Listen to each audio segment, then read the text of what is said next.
Today, I'm going to outline for you how to make your very own DIY voiceover demo.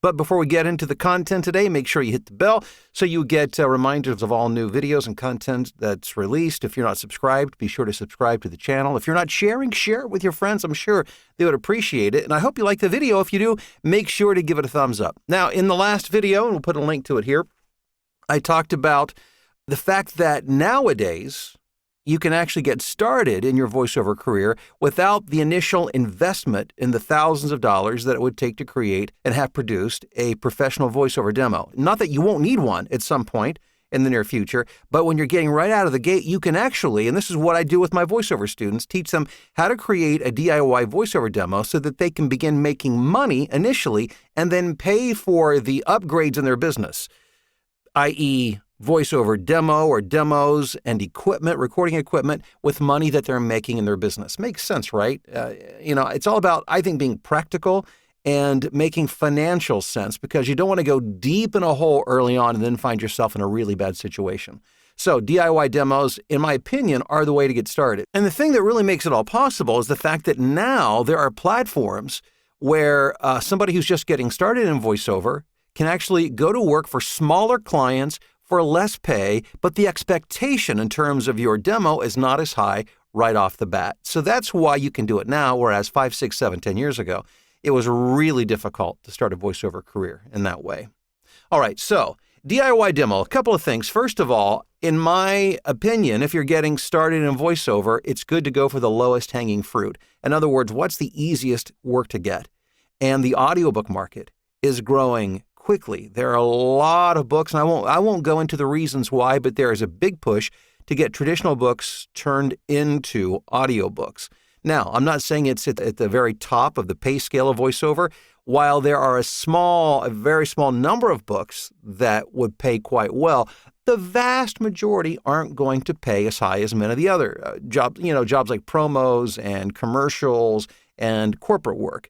However, when you're first getting started, it's all about generating the income. So an audiobook demo is a good thing to have. So when you create your audiobook demo, here's what you need to know. Number one, don't worry about music or sound effects. What you want is a dry voice, meaning voice without anything else. The other thing I would suggest is that you pick 3 books to work with. You want selections from 3 different books. Now, this is really important. Make sure that the books are from different genres so that you can showcase different aspects of your talent and personality. The other thing to keep in mind is only pick genres that you personally would be interested in doing. Let me explain. I've recorded a lot of audiobooks and I've made every mistake possible. So let me share with you a thought or two that may save you a lot of time and energy and angst. And it's this. Make sure that you pick genres that you would be interested in recording because A, it might be simply a talent or skill issue. For instance, I'm not a character type person, even though I've done some character work for video games and other projects where I've been invited to do it. I don't seek them out because I don't feel that it's my strength. Secondly, when it comes to character work, and I'm talking specifically of fictional books where it requires multiple characters, the time required to do that kind of work is considerably more than when you're speaking in one voice as one person. And frankly, most audiobooks just don't pay enough to justify it, in my opinion. Now, hey, if you're all about doing fiction because that's your passion, your desire, you don't care how much you make doing it, by all means do it. It's your business. You do what you want to do. I'm just suggesting it's something that you should take into consideration. But let's say, for instance, if I was creating an audiobook demo today, what I would want personally, I would pick a self-help book. I would pick a business book because my background is in teaching and in business. And so that's something I find the language easy to navigate. And if I were to get a business book, it would not be difficult for me. So I would not have to spend an inordinate amount of time researching terms and different words that would add to the time spent creating the audiobook. Because in most audiobooks, you're getting paid for the finished recording, not for the time that you spend recording the book. I've done quite a few sports titles as well because I enjoy sports. So those are things that would make sense for me. For you, it may be something else or a different combination. But pick 3 books, and all you need is about 30 seconds from each book. And again, make sure that they're showcasing different aspects of your personality, of your talent. What you don't want to be is redundant, reading 3 selections from 3 books.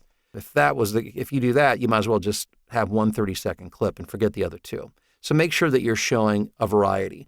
But the audiobook would be the simplest because it's only 3 selections. So 3 30-second selections, and that's your audiobook. But let's talk about something that has a little broader appeal and a demo that will help you get work, perhaps some commercial work, perhaps some corporate narration work.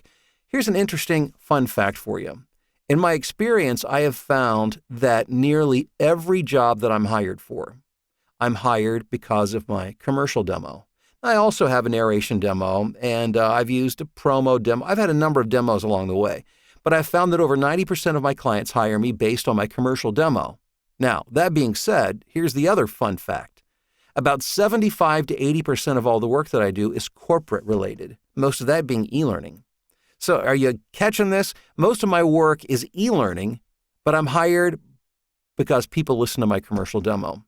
So my suggestion is that you start with a commercial demo. Don't worry about the narration demo. You can certainly use the same principles I'm talking about today and do that as well. But start with a commercial demo. What do you need? Between 4 and 6 different commercial scripts. Where do you get those? Don't write them yourself. Get professionally written scripts. Simply go to YouTube. That's the easiest way to do it. Or iSpot.tv. And look for commercials, professional commercials that you recognize from TV that are well written, and transcribe them. It's fair use. As long as you're not using it to sell and you're just taking a portion of it for demonstration purposes, it's standard practice and you'll be perfectly fine. So you want 4 to 6 scripts to work with, and you only need about 10 seconds of each script. But much like I was talking about in regards to the audiobook demo, you want to make sure that you're not redundant. So show different aspects of your personality. Perhaps something that's very excited and very urgent. This weekend only, everything 50% off, where you're just, it's all about pushing and promoting. That's what we call retail read. So something like that might be appropriate if that's within your skill set, or maybe something that's a little more concerned and empathetic and compassionate, like a healthcare related commercial. Or maybe just something where you're talking like the guy or the girl next door, just explaining a simple concept in a very friendly, relatable way. Or maybe you're talking about security system or antivirus software where there's concern, where you're more authoritative and you're letting people know that this is serious and they need to listen very carefully. There's a number of different, I hate to use the word style, but if that helps you to see it or understand it better, style.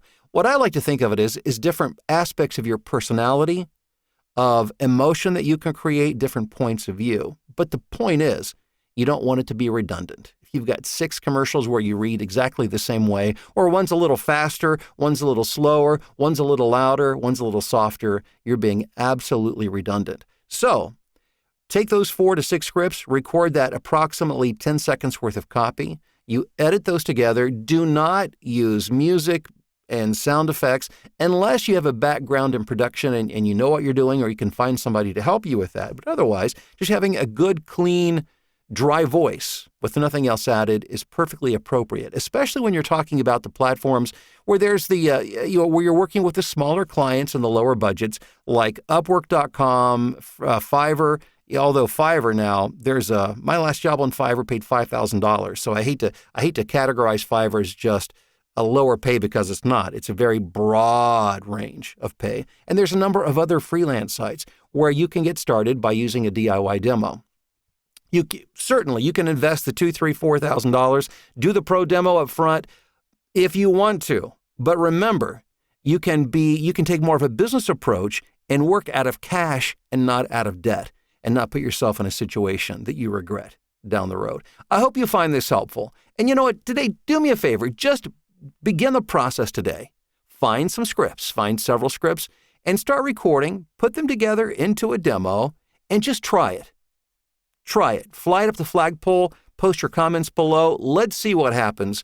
And, like many of my students, they've been able to make the money to actually pay for their professionally produced demo from the cash that they generate with work that they got through their DIY demo or demos. Audiobook demo, commercial demo being the most important. And I'll just throw this out there. The third most important, in my opinion, would be the narration demo. So I hope that you won't let money stop you from pursuing your voiceover career. And with a DIY demo, you can literally do it once you have the equipment, your recording equipment, you can do it. It doesn't cost you anything. And another tip, I almost forgot, but let me throw this out there.